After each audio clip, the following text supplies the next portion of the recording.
Bienvenidos a otro programa Mujeres Rompiendo el Silencio. Hoy vamos a romper el silencio con una reflexión, porque a todo lo que ha sucedido en los últimos momentos, en los últimos tiempos, acerca de qué ha pasado con los gobiernos de izquierdas en Latinoamérica. Pero antes saludemos a nuestra directora, María Teresa. Buenas tardes, ¿no? Bueno, sí, hoy vamos a cambiar el tema.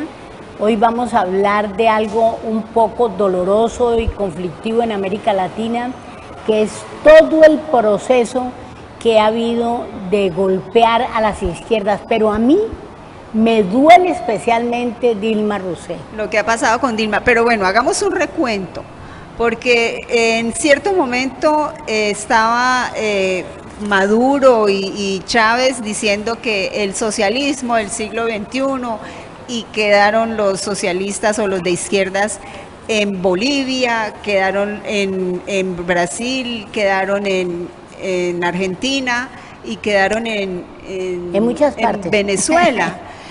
Sí. Pero ¿qué ha pasado? Pasaron los gobiernos y ¿qué es la imagen que tenemos hoy? La izquierda está muy golpeada, primero porque Evo perdió la oportunidad pero llevaba 12 años en el gobierno. Sí, pero es en 10 años la primera elección que pierde. Pero por eso, llevaba mucho tiempo en el gobierno y quería seguir ya como una dictadura, y eso pues tampoco se puede, y la gente no lo apoyó para su no sé cuánta reelección. ¿Qué pasó en Argentina? Que la familia Kirchner venía funcionando pues con su izquierda y su asunto, y también perdieron las elecciones. Ganaron los opositores, gana Macri, el argentino que está gobernando en este momento. ¿Qué pasa en Brasil? Estaba primero Lula da Silva y siguió pues con el gobierno de Dilma Rousseff, y acaban hace muy poquito de separarla de su cargo y con seguridad que no va a volver al cargo por corrupción. Entonces, los de izquierda que siempre dicen que la corrupción y que no sé cuándo, lo que han demostrado pues es que las cosas no están funcionando. Y me falta Venezuela, que se murió Chávez, siguió Maduro, y yo creo que a Maduro le queda muy poquito tiempo también en el gobierno. Ya está Maduro. No, igual ya la asamblea tuvo la gran mayoría de la oposición. Están haciendo todo lo posible por sacarlo de su cargo, pero pues obviamente con el poder no ha dejado, pero creo que le queda muy poco tiempo. Bueno, la realidad es que finales del siglo XX y principios del XXI hubo una economía de mercado que todos los gobiernos comenzaron a privatizar, a endeudarse, es decir, pusieron el empleo y la canasta familiar en vilo. Entonces esto creó muchísima angustia. Sin embargo, no hay que negar que lo que tú decías, la llegada de Chávez, pero hay otra cosa paralela a esto. Ellos se cogieron e incendiaron toda la América Latina, pero el petróleo estaba a muy buen precio. Con ese buen precio, el petróleo que llegó a estar un mundo de plata, el petróleo. Y Chávez y Maduro negociaron dólares a diestra y con el petróleo. Incluso hay un episodio de un maletín lleno de dólares que llegó a la Argentina.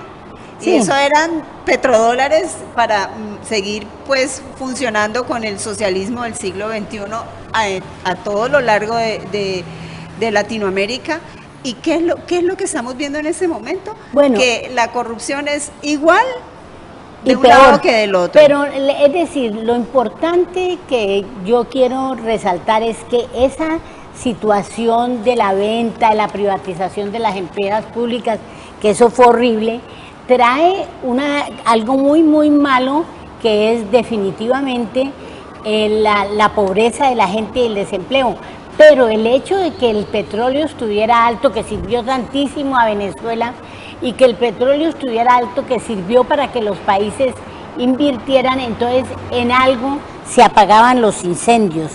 Sin embargo, Chávez en Venezuela y su revolución bolivariana, a mí me gustó mucho esa imagen del país que pone ahí la doctora María del Pilar, donde se ve, donde aparecen Venezuela, donde aparece, por ejemplo, el triunfo de Evo Morales en el 2005. Era el primer campesino indígena que llegaba al poder. La socialista Miguel Bachelet en Chile en el 2006, Rafael Correa en el 2007. Hubo apoyo internacional a lo que estaba pasando. Ellos, por lo menos la plata que recibieron de los dólares, gran cantidad, la invirtieron en hacer obras sociales. La CEPAL llega a decir que en este periodo de América Latina, del 2003 al 2012, creció por encima del 4% anual, que nunca se había reducido tanto la pobreza como en esta época, que el hambre llegó también a la mitad, que el analfabetismo bajó en un 75% y que bajó la mortalidad infantil 2/3. Pero bueno, María Teresa. Y que la mitad de las personas volvieron a tener agua. Pero claro. A ver, eso no lo podemos generalizar en toda Latinoamérica, porque si vamos a hechos concretos, por ejemplo, lo que está pasando en Venezuela, que hay desabastecimiento, eso borra todo lo que acabas de decir. Pero bueno, no tanto como borrarlo. Vamos a ver un video de personalidades que están hablando sobre el mismo tema y seguimos en nuestra discusión.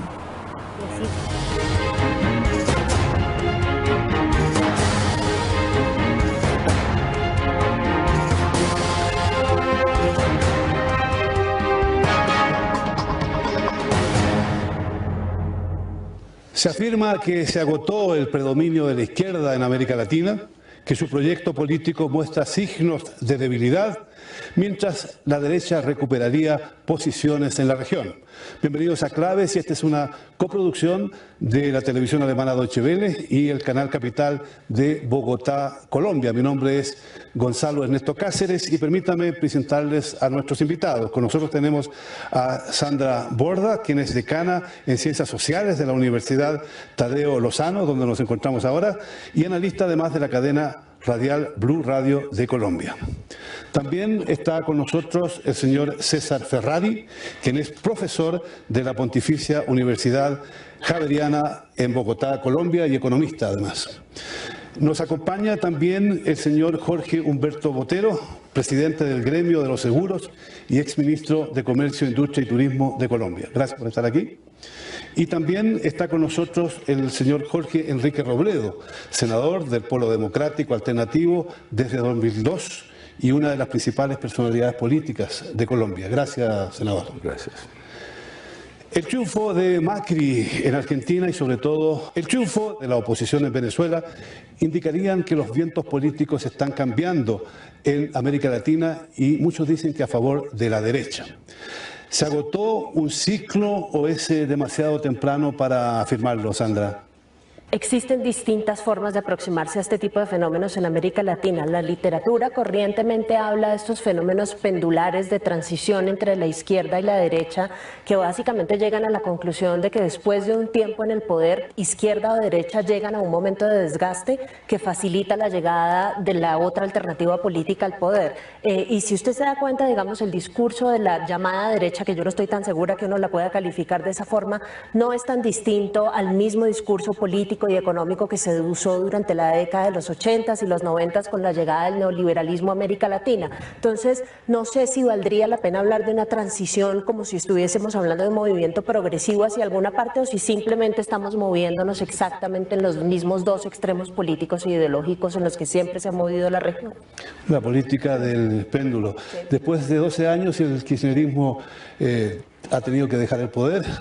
Maduro parece, dicen algunos expertos, haber sepultado al chavismo en Venezuela. ¿Qué simbolismo tienen estas dos elecciones de cara o en la perspectiva de los próximos años de la política en América Latina, senador?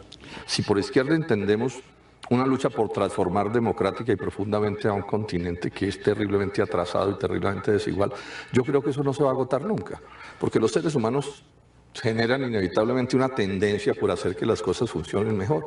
Y es evidente que si uno hace un balance histórico de las fuerzas del establecimiento, que podríamos catalogar como de derecha, aun cuando cada vez me gustan menos esas clasificaciones, lo cierto es que el fracaso histórico de la derecha en América Latina es total. O sea, uno mira en Colombia, para poner un ejemplo, la derecha está gobernando a Colombia en la presidencia de la República desde por lo menos el siglo XIX y particularmente todo el siglo XX, y el fracaso es absolutamente rotundo. Rotundo en términos de capitalismo. Yo estoy insistiendo mucho en una figura que se oculta cuidadosamente. El producto per cápita colombiano es del orden de $8.000 per cápita por persona. Eso es un desastre. O sea, el fracaso de la élite colombiana para construir el capitalismo en Colombia es total. Si usted compara los productos per cápita de Estados Unidos de $55.000 o de los europeos de 50.000 o de 40.000, es evidente que aquí lo que tenemos en ese sentido es un fracaso histórico. Entonces, las luchas por transformar esto van a seguir inexorablemente. Pero además mencionemos otra cosa. Todos los proyectos latinoamericanos están presos de una especie de y eso tendrá que cambiarlo alguien algún día en el continente. Estamos presos de una economía que depende de manera brutal de las materias primas y eso siempre será un desastre. Entonces, en buena medida suben y bajan los gobiernos dependiendo de los vaivenes de los productos mineros, de los commodities, etcétera, etcétera, porque si en algo se ha fracasado en este continente es en construir un modelo económico de ciencia, de tecnología, de agregación de valor, un modelo más democrático, porque los niveles de desigualdad del continente también son los peores del mundo entero. Y en eso, digamos que la predominancia ha sido por parte de quienes podríamos clasificar en la derecha, ¿no?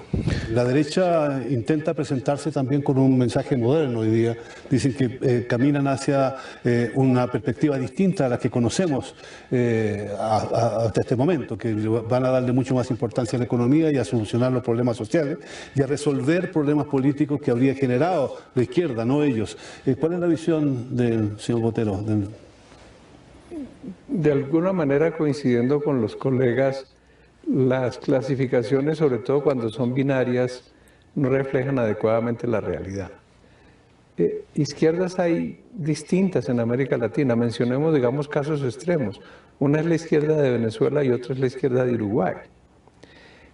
Pero tampoco estaría yo muy cierto de la idea de que gobiernos como el que recién comienza en Argentina con Macri sean estrictamente gobiernos de derecha. Tienen una connotación de centro-derecha si quieres, pero con un componente de centro importante. Lo que vemos en América Latina no se parece en nada a la derecha pura y dura que representa el señor Trump, no se parece a Putin ni se parece a Le Pen en Francia.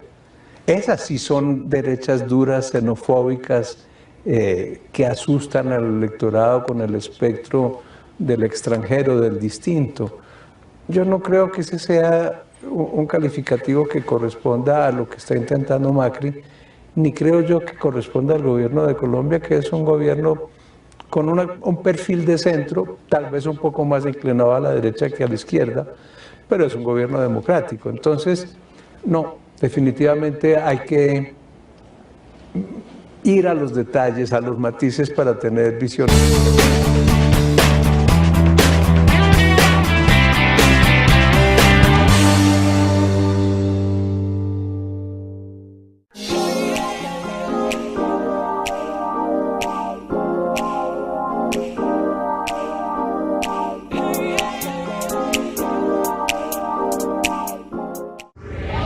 Estás viendo Canal 2, el canal de nuestra gente.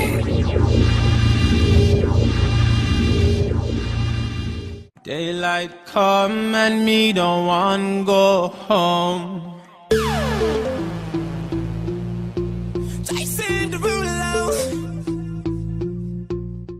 Hola, soy Mariana Córdoba. Yo tuve cáncer y he aprendido mucho sobre esta enfermedad. Entre otras cosas, que hay formas de prevenirla. Una de las formas de prevenir el cáncer es vivir de manera saludable, comer frutas y verduras, tener actividad física y no fumar. Tú puedes prevenirlo. Vive más y enférmate menos. Para conocer más, entra a www.minsalud.gov.co y que vivan las mujeres, que vivan sin cáncer.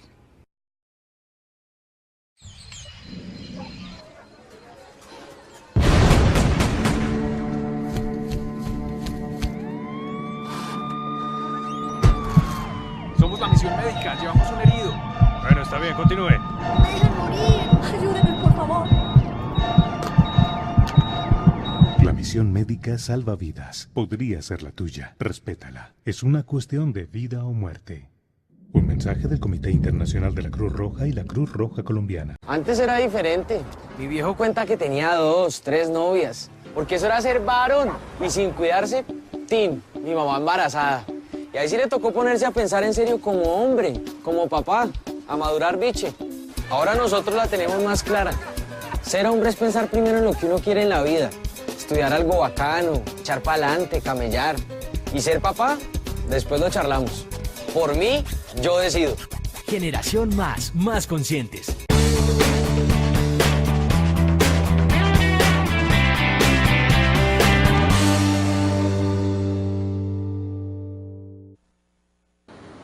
Bueno, ya ustedes oyeron algunas personalidades hablando acerca de este tema, de por qué o si la izquierda realmente ha funcionado en Latinoamérica. Como vemos, ha habido muchos gobiernos que han dejado de ser gobiernos, como el de Dilma Rousseff recientemente, y lo que está sucediendo en Venezuela. Digamos que siempre o hay uno y después llegan los otros, pero hay gente que de Venezuela salió espantada. Digo casos concretos como una profesional amiga arquitecta que se desesperó de la situación y salió, vendió su casa regalada, sus carros regalados y se fue para los Estados Unidos, toda una profesional, a atender camas en un hotel. Yo les diría, la situación no es para tanto. Uno oye gente que dice, ay no, yo quiero salir de este país porque no está funcionando como yo quiero, pero aquí en Colombia todavía podemos hacer mucho. No, la realidad es que la izquierda tuvo un resurgir en un momento en que necesitaban empleo y todo, y que hubo tanta discriminación, tanto desconocimiento del indígena, del negro, de la mujer. Hubo un gran resurgimiento de las izquierdas y que toman el poder en muchos países de América Latina. Pero ¿qué pasa? Que lo que decía en el video anterior, una profesora decía, se van desgastando y se van acabando los gobiernos, entonces vuelve entonces la derecha y vuelve el mismo proceso. Y vuelve y juega, y se suben los de la izquierda, pero mientras no se acabe con la corrupción y mientras no pensemos realmente en la gente que lo necesita y en hacer cosas, porque Colombia, muchas personas dicen, no, yo me quiero ir y este país va para la catástrofe. No, todavía nosotros tenemos la esperanza de que en Colombia se puede vivir y hay muchas cosas por hacer. No, Colombia está todo por hacer, muy bueno, pero hay una cosa que sí quiero decir. A mí, como feminista y como demócrata, me duele mucho lo de Dilma Rousseff. Me duele lo de Cristina también en Argentina, pero me duele más. ¿Por qué te duele, María Teresa, si las quitan por corruptas y por hacer cosas que no se deberían? Yo no estoy segura de que Dilma Rousseff haya cometido corrupción. Estoy segura de que Dilma Rousseff hizo lo de todos los presidentes, que cuando quieren volver a que los reelijan o seguir, llegan, cogen lo han hecho todos los presidentes de todos los países. Maquillan. Vamos a ver otro tramo del video y ya continuamos, María Teresa. La política se ha delgado en esa dirección en prácticamente todos los países de América Latina. Vale decir, ¿es una casualidad que se vaya en esa dirección o hay otros intereses que mueven la política y la economía para que nuestros países no abandonen el camino de la dominación externa y para que no se realicen cambios que pudieran ser perjudiciales para grandes consorcios internacionales que tienen otros intereses? Yo creo que al análisis económico, que es perfectamente acertado, hay que añadirle otro análisis que es el eminentemente político y en donde yo creo que una buena parte de estos gobiernos de izquierda, guardando embargo, todas las diferencias que se han mencionado también sufrieron un desgaste grande. Fíjese, por ejemplo, que el problema de la corrupción es un problema que terminó cobrándole un gran saldo a estos gobiernos de izquierda en todas partes, desde Brasil hasta Venezuela, Argentina pasó por lo mismo y la Chile de Bachelet está enfrascada en exactamente el mismo problema. Cuando se usa el discurso antiestablecimiento como una forma de reivindicar, digamos, el buen manejo del Estado y se termina convirtiéndose en un gobierno que cae en los mismos ejercicios de corrupción, el costo entonces para la izquierda es altísimo. Creo que hay otra dimensión importantísima, es la dimensión de los derechos. Muchos de estos gobiernos tuvieron grandes problemas respetando, por ejemplo, derechos como la libertad de expresión y la libertad de los medios de comunicación. Es el caso de Correa en Ecuador, es el caso de Venezuela también, para no hablar de las libertades políticas. De nuevo, la izquierda que se había presentado como la gran respetuosa de los derechos en todo el continente y como la reivindicadora de los derechos de aquellos que habían sido oprimidos por las derechas, terminó cayendo entonces también en exactamente el mismo problema, otros derechos, pero finalmente también agrediendo las libertades civiles de una buena forma. Y creo que finalmente la parte que más terminó desgastando a la izquierda fue su discurso hacia Estados Unidos, porque se enganchó en una suerte de posición antihegemónica y supremamente fuerte y contundente contra el poder de Estados Unidos y el imperialismo en la región, y terminó encontrándose con un gobierno como el del presidente Obama que no le jugó al discurso antiimperialista y que al contrario buscó el acercamiento a Cuba y buscó reformular las relaciones con los países latinoamericanos. Entonces creo que en esos tres espacios, además del espacio económico que ya mencionaban, también se encuentran algunas de las razones por las cuales estos gobiernos terminaron debilitándose mucho al final. Salvo el chavismo en Venezuela y quizás Evo Morales en Bolivia, ningún país, y tampoco Ecuador, donde está la izquierda gobernando, se plantea la posibilidad real de construir el socialismo en estos años. Y en verdad, la mayoría del accionar de los gobiernos llamados así de izquierda en América Latina ha sido más bien un accionar socialdemócrata, es decir, no hay una perspectiva de construir socialismo.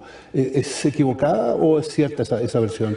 O, para preguntar si lo que está fracasando no es la izquierda, sino que la política socialdemócrata que han aplicado estos gobiernos así llamados de izquierda. A ver, yo creo que ahí cuentan varios asuntos en los resultados. Bueno, lo primero es que cualquiera que tome el gobierno en un país de estos, casi que es como ganarse la rifa del tigre, porque son países deformados durante décadas y centurias. O sea, deformados de todas las maneras que uno se quiera imaginar. Es que los pésimos gobiernos de este continente se expresan de todas las maneras que uno quiera imaginarse.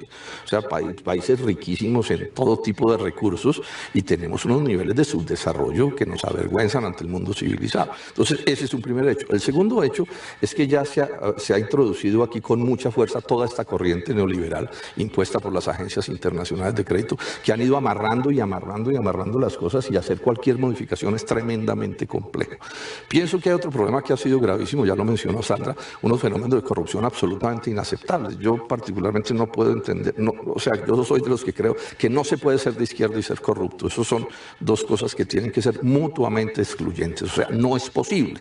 Luego, aquel que es corrupto, a mi juicio, hay que catalogarlo en otro bando o en otra cosa, porque no debe compartir con esto. Y pienso que es verdad lo que usted menciona y lo quiero resaltar como un hecho positivo. Yo creo que hoy por hoy, particularmente hablo de Colombia para no ponerme como en plan de sentar cátedra, tiene que estar clarísimo que un proyecto de izquierda o alternativo, porque cada vez esa palabra es más imprecisa y relaciona con muchas cosas con las que uno necesariamente no comparte, tiene que ser un proyecto muy centrado en el desarrollo de las fuerzas productivas, en crear más riqueza, no solo distribuirla más, mejor, sino crear más.